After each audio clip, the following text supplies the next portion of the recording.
पंजाब के सनातनी ऋतिक सक्सेना पैदल ही महादेव के 12 ज्योतिर्लिंगों के दर्शन यात्रा पर निकल पड़े डीशे हैं। इस दुनिया में एक से बेआएज कर एक भक्त आज भी विद्यमान है। वह जब भक्ति में खो जाता है तो कुछ अलग ही भक्तिमय होकर एक नई कहानी रच देता है। आज हम ऐसे ही एक भक्त की बात कर रहे हैं जिनका नाम ऋतिक सक्सेना है। आज हम ऐसे ही एक भक्त की बात कर रहे हैं जिनका नाम ऋतिक सक्सेना है। वे पंजाब के रहने वाले हैं और पैदल यात्रा करते हुए महादेव के 12 ज्योतिर्लिंगों के दर्शन करने निकल पड़े हैं।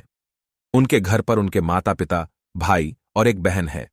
उन्होंने बताया कि वे अपनी यात्रा नवंबर 2022 में आरंभ किए थे। सबसे पहले उन्होंने जम्मू स्थित माता वैष्णव देवी के दर्शन किए और उसके बाद हिमाचल प्रदेश में बाबा केदारनाथ के दर्शन कर अन्य 11 ज्योतिर्लिंग के दर्शन के लिए निकल पड़ी रहे। उन्होंने अपने आगे की यात्रा दर्शन में बताया कि केदारनाथ धाम के दर्शन करने के बाद वे उत्तर प्रदेश काशी में स्थित बाबा विश्वनाथ, झारखंड के देवघर में बाबा बैद्यनाथ के दर्शन करने के बाद दिनांक 3 जुलाई को जमशेदपुर पहुंचे। इसके बाद उदडीसा होते हुए आंध्र प्रदेश में बाबा मल्लिकार्जुन, तमिलनाडु में बाबा रामेश्वरम, फिर कर्नाटक होते हुए महाराष्ट्र नासिक में भीमशंकर, क्षिप्रा नदी के किनारे पर महाकालेश्वर, उज्जैन में ओंकारेश्वर, नासिक में बाबा भीमशंकर, बाबा कृष्णेश्वर, बाबा त्रयंबकेश्वर मध्य प्रदेश में बाबा महाकालेश्वर, बाबा ओमकारेश्वर, बाबा मम्मालेश्वरम, गुजरात में बाबा सोमनाथ और बाबा नागेश्वर के दर्शन के साथ अपनी इस यात्रा को विरा देंगे। उनका कहना है कि जो भी मनुष्य प्रातः तथा सायंकाल इन 12 ज्योतिर्लिंगों के नाम स्मरण करता है उसके पिछले 7 जन्मों के पाप नष्ट हो जाते हैं। भाई साहब कितनी बर्फ है यार। हम ग्लेशियर को पार करते हुए रुद्रनाथ मंदिर पे जा रहे हैं। एक सच्चाई बताना चाहते हैं भाई साहब, जो भी इस ट्रैक पे आ रहा है, जो मंडल से होते हुए ट्रैक पे आ रहा है, तो कभी भी जब बारिश का मौसम वगैरह हो, जब बारिश या मौसम का अच्छे से पता करके आना, क्योंकि यहाँ कोई पता नहीं कब बारिश होने लग जाए और बर्फ़ पड़ने लग जाए। सबसे बड़ी दिक्कत है यहाँ पे ये वाली। और जो चाहते हैं हम ग्लेशियर में बर्फ़ देखनी है, हमने ये करना है, भाई साहब जितनी ये खूबसूरत दिखती है ना तो उतनी उससे कई गुना ज़्यादा खतरनाक है। तो संभल के ही रहे। तो हमारे भाई तो चले गए काफ़ी आगे।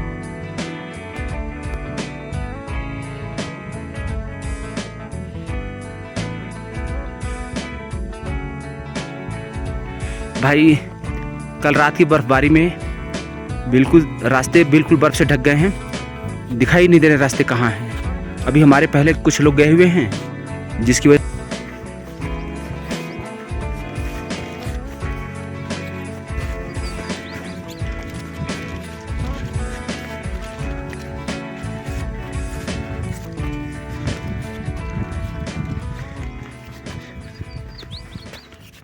डाउन है, इसीलिए वहाँ सब ज़्यादा जानते हैं। तो मैं वहाँ से 1 दिसंबर 2022 में निकला था और अभी तक यात्रा कर रहा हूँ। 4 यात्राएं कर चुका हूँ, जैसे बालाजी की यात्रा हो गई साला, और समता गांव से निकलने के बाद अभी मैं पहुँच गया हूँ किसी वीराने से जंगल में।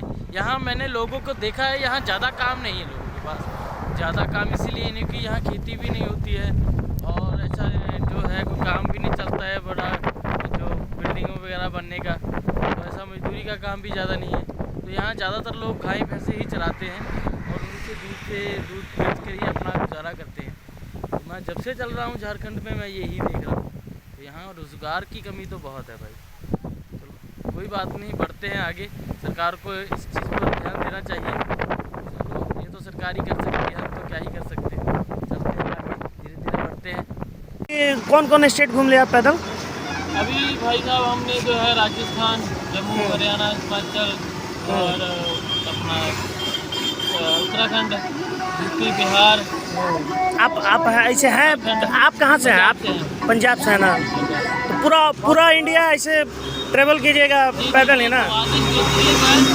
द्वादश ज्योतिर्लिंग 12 ज्योतिर्लिंग जो भगवान शिव के 12 स्वयंभू रूप है, हम उनके दर्शन कर रहे हैं और अभी तक 4 हो गए हैं, जैसे कि केदारनाथ हो गए हैं, काशी विश्वनाथ हो गए हैं, पशुपतिनाथ हो गए हैं और अपने जो है देवघर बाबा वैजनाथ धाम वो हो गए हैं। अभी जा रहे हैं मल्लिकार्जुन श्रीशिला और वहाँ से निकलेंगे केरला को रामेश्वरम और वहाँ से त्र्यंबकेश्वर महाराज जो है हमारे महाराष्ट्र में, फिर एमपी में, फिर गुजरात, नासिक और फिर राजस्थान होते हुए पंजाब निकल जाएंगे अपने घर।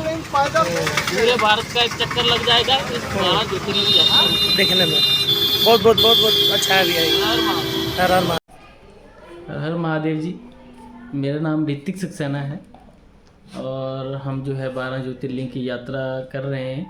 ये यात्रा जो है आज से 3 माह पहले ही शुरू की है। उससे पहले जो 4 यात्राएं थी, एग्जैक्ट मैं निकला था 1 दिसंबर 2022 में और ये यात्रा मैंने राजस्थान से लेके जम्मू, हिमाचल, उत्तराखंड और उसके बाद यूपी बिहार होते हुए यहाँ तक की है। तो ऋतिक भाई, अगर आपको कोई मदद करना चाहे तो किस तरीके से कर सकते हैं? मदद अगर कोई हमें भेंट देना चाहता है कोई, तो हम एक नंबर है, उस नंबर पर कोई भी गूगल पे या फ़ोन पे कर सकता है।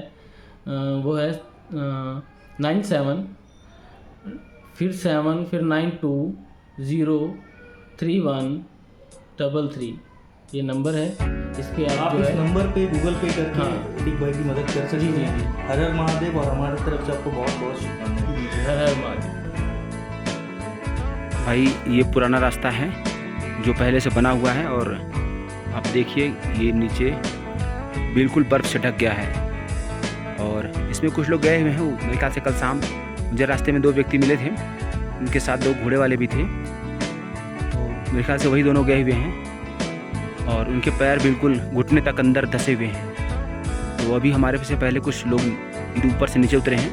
उन्होंने बताया कि हमें जो है ये बिल्कुल घास के ऊपर से आना चाहिए, न कि इन बर्फीले रास्तों से। सो हम जो है किनारे जिन रास्तों से वो नीचे उतरे हैं उसी रास्तों से हम ऊपर आए हैं। भाई बिल्कुल चोटी पे खड़ा है, झंडा हमारा लहरा रहा बिल्कुल चकाचक और हम इस रास्ते से आए हैं।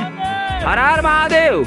और हमें फिर जो है इन रास्तों से जाना है जो फिलहाल अभी बर्फ़ से ढके हैं। तो हम रास्तों से न जा करके हम इन घास के जो है मैदान हैं इनमें से जाएंगे, क्योंकि ये तो बिल्कुल बर्फ़ से ढकी है और फिसलने का डर है। और इसलिए हम जो है इन घास के मैदानों से होते हुए बिल्कुल वो जो रास्ता सामने दिख रहा है ऐसे होते हुए जिगजैग वहाँ कहीं ऊपर चोटी की तरफ जाएंगे। चलिए आगे आप लोग दिखाएंगे, शायद उस पार चोटी को उधर बर्फ़ और ज़्यादा हो। फिलहाल इधर कम है, कम क्या है तो बहुत, हमारे जैसे यात्रियों के लिए तो बहुत ज़्यादा है, लेकिन ठीक है, भोलेनाथ की कृपा रही है जो हम यहाँ तक इत्मीनान से आए हैं।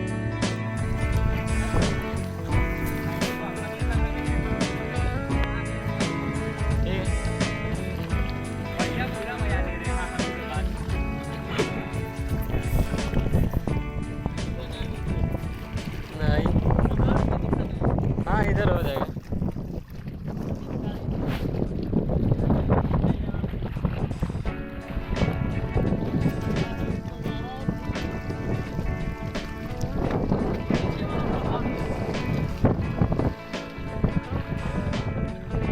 हाँ ब्लैक का आता है इधर।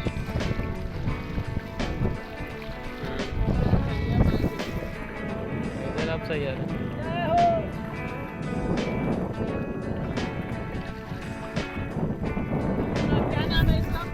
खंडोली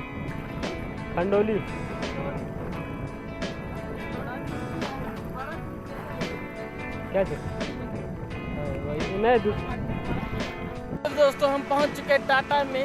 अभी बस आधा घंटा पहले ही हम टाटा में पहुंचे हैं और कुछ ऐसा नज़ारा है टाटा का शाम का। अरे फोकस नहीं कर रहा, कर। हाँ ये देखिए ऐसी बिल्डिंगें हैं और आसपास जो है हम दिखाएं आपको, वहाँ पीछे दिख रहे पहाड़ है और काफ़ी खूबसूरत है टाटा का शहर। और यहाँ से हमें कोई पिक करने के लिए आ रहा है, मतलब हम पैदल ही जाएंगे वो गाड़ी से हमें रास्ते दिखाएंगे और गुरुद्वारे में आज हम स्टे करेंगे। उसके बाद कल सुबह 4 बजे निकल जाएंगे उड़ीसा के लिए। उड़ीसा यहाँ से बहुत ज़्यादा दूर नहीं है, बस नज़दीक ही है, तो हम पहुँच जाएंगे कल उड़ीसा। तो मिलते हैं अगली वीडियो में, तब तक के लिए हर हर महादेव।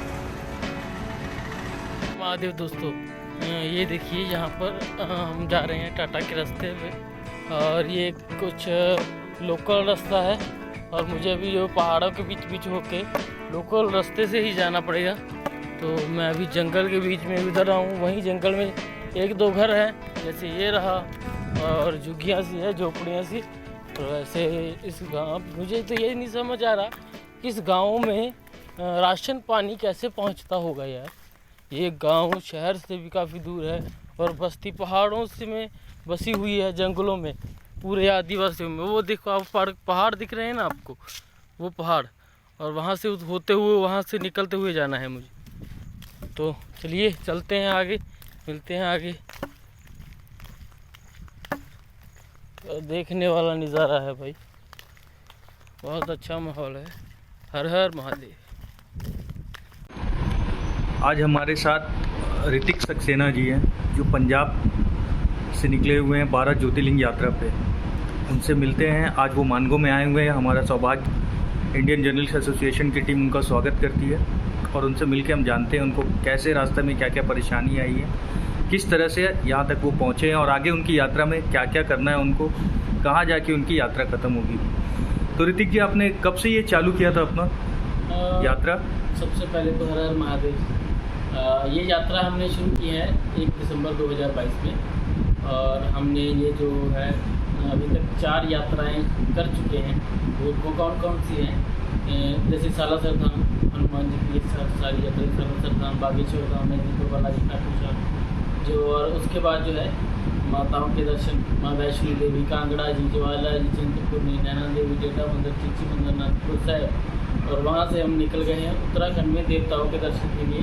गंगोत्री, यमुनोत्री, गौमुख, केदारनाथ, बद्रीनाथ और फिर पंच केदार और पंच बद्री की हमने किया। उसके बाद हेमकुंड साहिब गए और वहाँ से हम जो है हमारी 4थी यात्रा शुरू हो गई है, जो 12 ज्योतिर्लिंग की यात्रा, जो हमारे भारत की सबसे लंबी यात्रा है। तो हम वहाँ अभी केदारनाथ में हमारे हो चुके हैं, 4 धाम में ही। अभी फिर हम चले गए थे पशुपतिनाथ नेपाल में। फिर उसके बाद हम गए हैं काशी विश्वनाथ बनारस। फिर उसके बाद हम यहाँ देवघर आए हैं। अभी देवघर से जो है अभी मानगो सिंह सभा गुरुद्वारा जी है, वहाँ पर पहुँच चुके हैं। वहाँ आपके घर पे कौन कौन है? परिवार में कितने लोग हैं? मम्मी पापा और 3 भाई बहन और मेरे अलावा। घर से आप क्या क्या लेके निकले थे इस यात्रा पे? घर से हम बस 2 जोड़ी कपड़े थे हमारे और नहाने धोने का सामान था और खाने पीने का सामान था, बस यही था और कुछ ज़्यादा नहीं लेके निकले थे। और झंडा लेके निकले थे घर से दोनों। दरवाजा जरूर। आपका उद्देश्य क्या था इस यात्रा पे निकलने का? कुछ तो दिमाग में कुछ सोच आया होगा कि हाँ, इस तरह की यात्रा पे हम 12 ज्योतिर्लिंग यात्रा पे हम निकलते हैं। पहले उद्देश्य तो नहीं समझ में आया, अभी हमें पता चला है जो उद्देश्य है वो है प्रचार। जो सनातन धर्म के सबसे ज़्यादा जो पहले जो सबसे अहम मंदिर हैं वो है 12 ज्योतिर्लिंग, सबसे अहम माने जाते हैं। तो हम उनके एक तो दर्शन कर रहे हैं और दूसरा जो इस यात्रा में आपको क्या क्या कठिनाइयों का सामना करना पड़ा अभी तक? यात्रा में अभी तक तो फिलहाल कुछ ज़्यादा नहीं कठिनाइयों का सामना करना पड़ा। एक जगह है जहाँ सबसे ज़्यादा कठिनाई रुद्रनाथ में, पंच केदार में आता है। वहाँ बर्फ़ में हमें 3 दिन तक खाना पीना जो है बिल्कुल भी नहीं मिला और वहीं बर्फ़ पे हम बीमार भी हो गए और वो हमारे शूज़ भी नहीं थे, कुछ भी नहीं था हमारे पास। इसी कारण जो है वहाँ बहुत ज़्यादा दिक्कत आई। तो मान लीजिए आपका अगर कोई मदद करना चाहे किसी तरह से तो कैसे कर सकता है? अगर कैश का मदद करना चाहे, कोई भक्त आपका सहायता करना चाहे तो आपको किस तरह से वो कांटेक्ट कर सकते हैं, या QR कोड है, इस तरीके से मदद किया जा सकता है? नंबर है जी, और वो हम आपको बता देते हैं। फ़ोन पे और गूगल पे दोनों का नंबर है। अगर कोई भक्त मदद करना चाहता है तो उस नंबर पे जो गूगल पे या कुछ भी अपने श्रद्धा अनुसार भेज कर सकता है। वो नंबर है 977922 03133। और आपका कोई यूट्यूब चैनल? हाँ, हमारा जो यूट्यूब चैनल है सनातनी सक्सेना, और इंस्टाग्राम आईडी भी है नोमैड भक्ति के। अभी आप जमशेदपुर में मानगो में हैं। जी जी। यहाँ से अभी कहाँ निकलेंगे आप? यहाँ से हम जो है पुरी निकलेंगे, जगन्नाथपुरी, और वहाँ से जो है आंध्र प्रदेश। मतलब वहाँ से आप दक्षिण की ओर जाएंगे? हमारे वहाँ दक्षिण से जो नीचे है उतरते जाएंगे, जैसे मल्लिकार्जुन है हैदराबाद में, वहाँ से तमिलनाडु जो रामेश्वरम है, वहाँ से फिर ऊपर चले जाएंगे मुंबई की ओर, महाराष्ट्र, त्र्यंबकेश्वर, विश्वेश्वर, भीमाशंकर, और वहाँ से जो है एमपी में महाकालेश्वर, उज्जैन, और फिर नासिक, गुजरात, सोमनाथ, और फिर वहाँ से राजस्थान होते हुए वापस अपने घर चले गए। इस यात्रा को कंप्लीट करने में कितना टाइम लगेगा आपका? अभी तक 8 महीने हो गए हैं, और 16 महीने और मान के चलिए भी लग जाएंगे। मतलब अभी से 16 महीने। हाँ। आप कितने दिन, मतलब कितने देर चलते हैं? 24 घंटे में कितना? 18 घंटे हम चलते हैं, मतलब अगर आप 18 घंटे चल रहे तो उसके हिसाब से मतलब 60 किलोमीटर डेली चल रहे होंगे। 60 किलोमीटर। हाँ। ये आपने एक लक्ष्य बनाया है कि हमको 60 किलोमीटर चलोगे तो 55-60 आराम से हो जाता है। तो ज़्यादा समय दिन में चलते हैं या रात में आप? ज़्यादा समय रात में ही बेटर रहता है। एक तो नॉइस नहीं होती है कोई, और ऊपर से जो है ठंडा रहता है मौसम, तो ज़्यादा चला। तो इस ज्योतिर्लिंग की यात्रा के बाद भी और कोई सोचे हैं दिमाग में कि कोई और भी यात्रा चालू करना है या ऐसा कुछ? नहीं था हमारे दिमाग में, अभी दिमाग में आया है, मतलब ये 3-4 महीने में ही दिमाग में आया है। हमने जो है इस यात्रा के बाद फॉरेन की ट्रिप जो है शुरू कर रहे हैं, जैसे मंगोलिया से होते हुए हम निकलेंगे, रशिया, चाइना होते हुए। वो भी पैदल यात्रा आप करेंगे? हम पैदल ही करेंगे, पूरा एशिया पैदल करके अपना जम्मू से फिर ऊपर नीचे आ जाएंगे। चलिए, इसके लिए हमारे इंडियन जर्नलिस्ट एसोसिएशन की तरफ से आपको बहुत बहुत धन्यवाद। और आपका भी हर हर महादेव। हर हर महादेव।